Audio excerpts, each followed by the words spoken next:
जय मसीह की। स्वागत है आपका भक्ति वचन पर। हम 1 थिस्सलुनीकियों के चौथे अध्याय का अध्ययन कर रहे हैं। आज चौथा दिन है। पिछले 3 दिन हमने बात कर रही पवित्रता के बारे में, एक उत्कृष्ट जीवन जीने के बारे में, जो हमारे उद्धार का ही एक भाग है।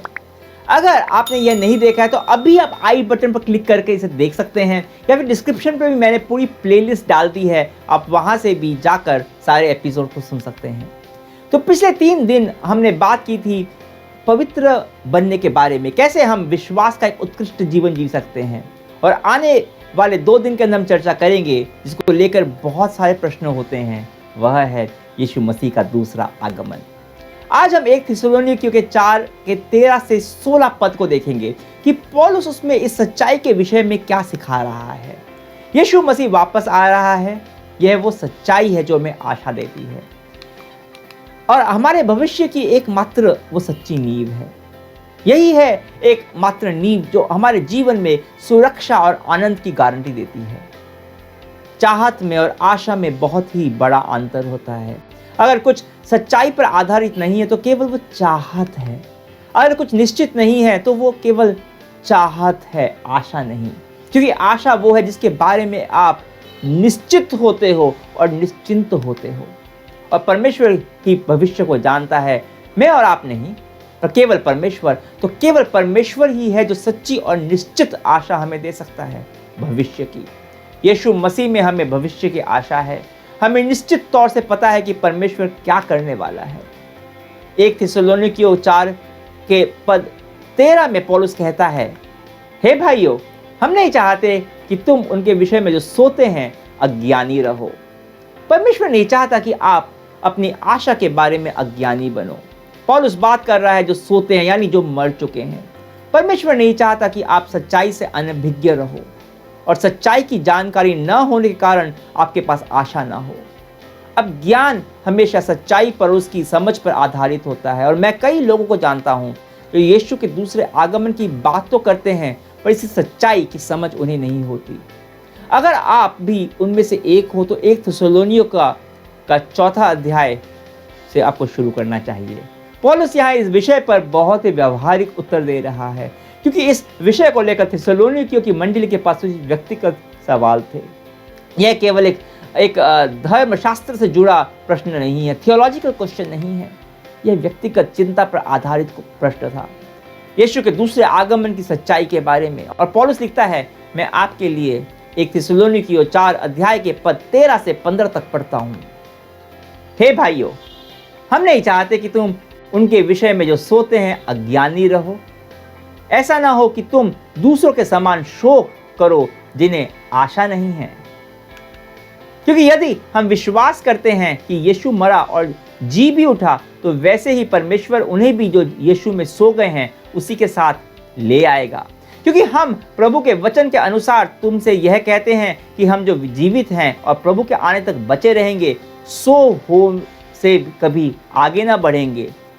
देखिए, जब पौलुस इस मंडली के साथ 2-3 सप्ताह था तो उसने उन्हें यीशु के दूसरे आगमन के बारे में बताया था, और उन्होंने विश्वास किया था इस पर। उन्होंने सच्चाई पर विश्वास किया था, परमेश्वर के वचन पर विश्वास किया था। उन्हें पता था यीशु कभी भी वापस आ सकते हैं। पौलुस ने कोई समय सीमा नहीं दी थी, उसने कहा था वो कभी भी आ सकते हैं। और जब यह पत्र लिखा गया था और जब पौलुस ने उन्हें बताया था कि उस बीच इनके कुछ सगे संबंधियों की मृत्यु हो गई है, तो उनके मन में सवाल आने लगे, जैसे कि वे लोग अपने सगे संबंधियों को वापस देख पाएंगे, उनके प्रियजन अभी कहाँ पर हैं, क्या उनके प्रियजन परमेश्वर के न्याय का सामना करेंगे जब यीशु वापस आएंगे। और परमेश्वर के पास उन लोगों के लिए उत्तर है। वे नहीं चाहते कि हम अज्ञानी बने रहें इस बारे में। जिसलिए हम जो विश्वासी हैं, हम लोग उन लोगों के तरह शोक ना करें जिनके पास आशा नहीं है। अगर आप एक विश्वासी होते हुए संसार को आप में आशा दिखाई नहीं देती है आपके अंदर, तो संसार के पास भी कोई आशा नहीं है। तो इसलिए इन प्रश्नों के साफ उत्तर हैं। तो पौलुस ने बताता है कि क्या होने वाला है जब यीशु मसीह वापस आएंगे, और वो 4 चीजों के बारे में बताता है: पुनः आगमन, पुनरुत्थान, अवरोहन और पुनर्मिलन।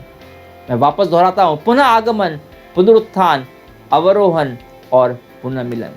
पौलुस उन लोगों को लिख रहा है जो यीशु के पुनः आगमन को लेकर उलझन में थे, जैसे कि अक्सर हम भी रहते हैं।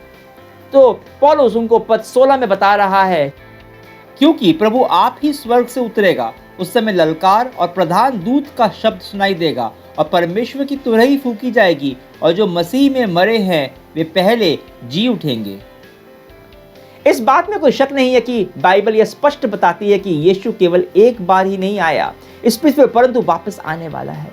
एक बाइबल विद्वान के अनुमान लगाया कि पुराने नियम में मसीहा के दूसरे बार आने का जिक्र करीबन 1845 बार है। नए नियम में 260 अध्याय में 318 बार यीशु के पुनः आगमन का जिक्र किया गया है। हर 30वां पद इस बारे में है और नए नियम की 27 में से 23 पुस्तकों में इसका जिक्र है।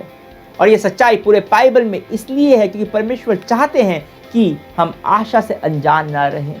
और जब यीशु वापस आएगा तो क्या होगा? दो बातें मुख्य तौर से जो नया नियम हमें बताती है। एक, वो अपने सच्चे विश्वासियों की मंडली को, कलीसिया को अपने पास समेट लेगा, और दूसरा, वो उन लोगों का न्याय करेगा जिन लोगों ने उस पर विश्वास नहीं किया। कुछ लोग कहते हैं कि यह दोनों एक साथ होगा, कुछ कहते हैं कि ये 2 बार में होगा। इसको लेकर स्पष्टता कम है, पर इन पदों में पौलुस बता रहा है कि वापस आकर कैसे वो अपने सारे विश्वासियों को समेटेगा। मेरे को यह दिलचस्प लगता है कि यह पद उन आवाज़ों पर विशेष ध्यान दे रहा है जो यीशु के वापस आने के समय होंगी।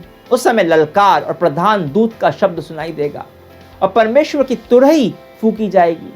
इससे मेरे को एक बात तो समझ में आती है कि कोई भी इस घटना से अनजान नहीं होगा।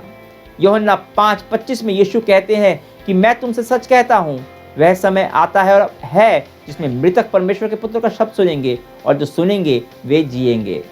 इसका अर्थ क्या है? क्या जब लोग मर जाते हैं तो उनका शरीर और आत्मा दोनों कब्र में चली जाती है, जैसे कि वो एक तरह से सो रहे हों, और जब यीशु उन्हें पुकारेगा तो वो जाग जाएंगे? नहीं, बाइबल यह नहीं सिखाती। थोड़ी देर में हम समझेंगे कि जब हमारी मृत्यु होती है तब शरीर और आत्मा के साथ क्या होता है, पर अभी के लिए उन आवाज़ों पर ध्यान दीजिए जो यीशु के पुनः आगमन के साथ होगी। पहला है ललकार और प्रधान दूत का शब्द। और कौन है जो इस आवाज़ का उत्तर देगा? दानियल के 12 अध्याय के पद 1 और 2 में प्रधान दूत मिकाएल के बारे में लिखा है। पढ़कर सुनाता हूं। उसी समय मिकाएल नामक बड़ा प्रधान जो तेरे जाति भाइयों का पक्ष करने को खड़ा रहता है वह उठेगा।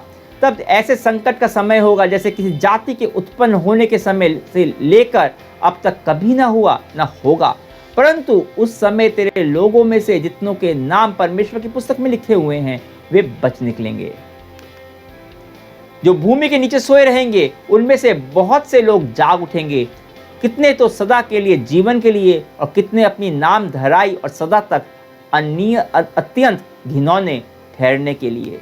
तो मिकाएल नाम के प्रधान दूत की आवाज सब सुनेंगे और जाग जाएंगे, पर जिनके नाम परमेश्वर की पुस्तक में लिखे हुए हैं वे सदा के जीवन के लिए जाग जाएंगे। अब बात करते हैं परमेश्वर की तुरही की। 11 कुरिन्थियों के 15 अध्याय के 51 और 52 पद इसको समझने के लिए महत्वपूर्ण है। यह लिखा है, पढ़कर सुनाता हूं। देखो, मैं तुमसे भेद की बात कहता हूं, हम सब नहीं सोएंगे परंतु सब बदल जाएंगे, और यह क्षण भर में पलक मारते ही अंतिम तुरही फूंकते ही होगा, क्योंकि तुरही फूंकी जाएगी और मुर्दे अविनाशी दशा में उठाए जाएंगे और हम बदल जाएंगे। ये पद और 1 थिस्सलुनीकियों 4 अध्याय एक दूसरे के प्रतिध्वनि है। तो जो विश्वास में मर गए हैं उनका क्या होगा? बाइबल कहती है कि उनका पुनरुत्थान होगा। वे लोग अविनाशी दशा में, मतलब वापस कभी ना मरने के लिए वो जी उठेंगे। उनके पास एक नया शरीर होगा, बदला हुआ। पर हम लोग जो जीवित हैं वो लोग कभी मरेंगे नहीं, पर यही शरीर बदल जाएगा। यह बिल्कुल कैसे होगा इसके बारे में हम कल के अध्ययन में चर्चा करेंगे, पर पहले उनके बारे में बात करते हैं जो यीशु के विश्वासी हैं और उनकी मृत्यु हो चुकी है। हम बात कर चुके हैं यीशु के पुनः आगमन के बारे में, हम बात कर रहे हैं पुनरुत्थान के बारे में। नया नियम बताता है कि पुनरुत्थान तब जो मर गए हैं उनका शरीर कब्र में आराम करेगा और मुर्दे अविनाशी दशा में उठाए जाएंगे अविनाशी शरीर में, एक नए शरीर में। पर सुनिए, हमारी आत्मा वो नहीं मरती, वो नहीं सोती, वो साथ साथ प्रभु के पास रहने चली जाती है। अब अगर मैं मर गया तो मेरा शरीर तो दफना दिया जाएगा और मेरा तभी कि तभी पुनरुत्थान नहीं होगा। यीशु के क्रूस पर मृत्यु के 3 दिन के बाद ही पुनरुत्थान हो गया था, पर हमारे साथ ऐसा नहीं होगा। बाइबल कहती है, हम सबको पता है कि जब हम मरते हैं तो हमारा शरीर और आत्मा दोनों अलग हो जाते हैं।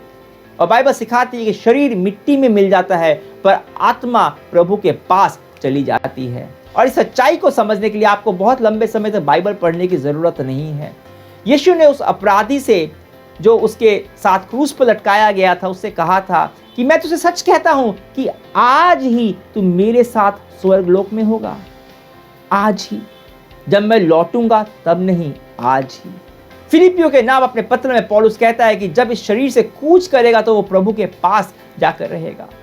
तो जब हम मरेंगे तो हमारी आत्मा सीधे प्रभु यीशु के पास स्वर्ग में जाएगी। हाँ, बाइबल यह नहीं बताती कि केवल आत्मा होते हुए हम कैसे दिखेंगे या कैसे रहेंगे, पर यह साफ है कि हम यीशु के साथ रहेंगे। और मेरे लिए सबसे अधिक महत्वपूर्ण है।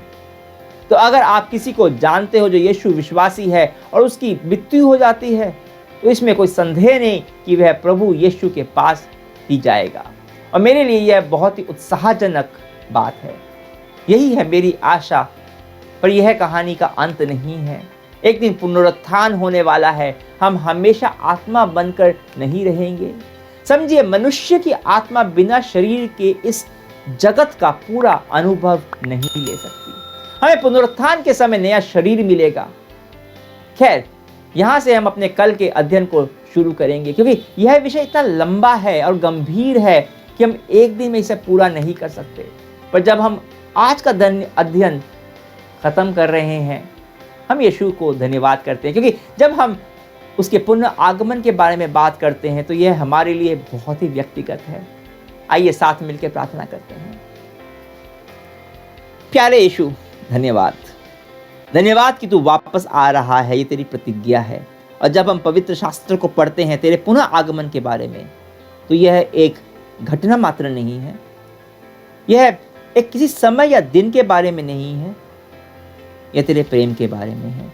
यह तेरी लालसा के बारे में है हमारे लिए कि हम तेरे साथ सनातन तक रहें, हमेशा रहें, क्योंकि तू व्यक्तिगत रूप से आने वाला है। मैं इसके बारे में व्यक्तिगत तरह से सोच सकूं। मैं मानता हूं कि मैं इसके बारे में अधिक नहीं सोचता, जबकि यह इतिहास की सबसे महत्वपूर्ण घटना होने वाली है। प्रार्थना करता हूं कि यह आशा और इसका विश्वास कि तू कभी भी वापस आ सकता है हमेशा मेरे मन में रहे, और इसे ध्यान में रखते हुए मैं एक पवित्रता का जीवन जी सकूं, उत्कृष्ट जीवन जी सकूं, जैसा कि तू चाहता है। यीशु तेरे नाम से प्रार्थना करता हूं, आमीन। कल हम वापस मिलेंगे इस अध्ययन के दूसरे भाग के साथ। तब तक के लिए आज्ञा दीजिए। परमेश्वर की महिमा हो।